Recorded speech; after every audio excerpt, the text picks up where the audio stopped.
एक राजनीतिक अपडेट दक्षिण भारत से है। तमिलनाडु में बीजेपी के पुराने दोस्त एआईएडीएमके की एनडीए में आज फिर से वापसी हो गई है। 2026 विधानसभा चुनाव के लिए बीजेपी और एआईएडीएमके ने गठबंधन किया। केंद्रीय गृह मंत्री अमित शाह आज तमिलनाडु के दौरे पर पहुंचे। उन्होंने एआईएडीएमके नेता ई पलानीस्वामी और बीजेपी के पूर्व प्रदेश अध्यक्ष के अन्नामलाई के साथ मीडिया के सामने गठबंधन का ऐलान किया। अमित शाह ने कहा कि गठबंधन में राष्ट्रीय स्तर पर चुनाव पीएम मोदी के नेतृत्व में होगा, वहीं तमिलनाडु में एआईएडीएम के नेता के नेतृत्व में लड़ा जाएगा। बीजेपी ने तमिलनाडु में प्रदेश अध्यक्ष भी बदल दिया है। अन्नामलाई की जगह नयनार नागेंद्रन तमिलनाडु बीजेपी के नए अध्यक्ष होंगे। अन्नामलाई ने उनके नाम का प्रस्ताव किया और बाकी नेताओं ने उनका अनुमोदन किया। अब सवाल है कि एआईएडीएमके और बीजेपी के बीच गठबंधन का रास्ता खुला कैसे? सोचिए, क्या इसकी तैयारी पहले से चल रही थी? हमारे संवाददाता अमित राय को सूत्रों से पता चला है कि इसके लिए बीजेपी को भी 2 कदम पीछे हटना पड़ा, यानी थोड़ा समझौता तो करना पड़ा, तब जाकर ये पूरी बात बन पाई है। बीजेपी को अपना प्रदेश अध्यक्ष हटाना पड़ा। अन्नामलाई के प्रदेश अध्यक्ष पद से हटते ही तमिलनाडु में एआईएडीएमके से गठबंधन का रास्ता साफ हुआ।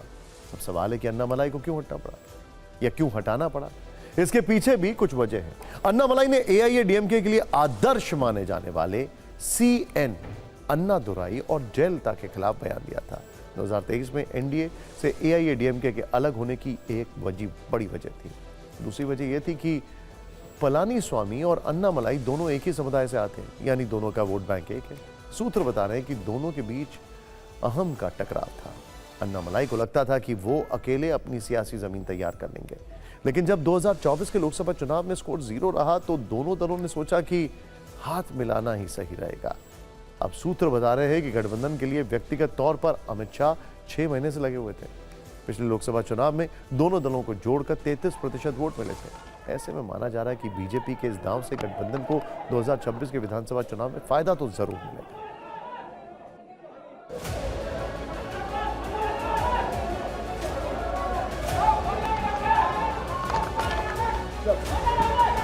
आज एआईएडीएमके और भारतीय जनता पार्टी के नेताओं ने मिलकर तय किया है कि आने वाला तमिलनाडु विधानसभा चुनाव एआईएडीएमके, भारतीय जनता पार्टी और सभी साथी दल मिलकर एनडीए के नाते लड़ेंगे। ये चुनाव राष्ट्रीय स्तर पर नरेंद्र मोदी जी के नेतृत्व में और राज्य स्तर पर एआईएडीएमके के नेता एड़ापाडी जी के नेतृत्व में लड़ा जाएगा।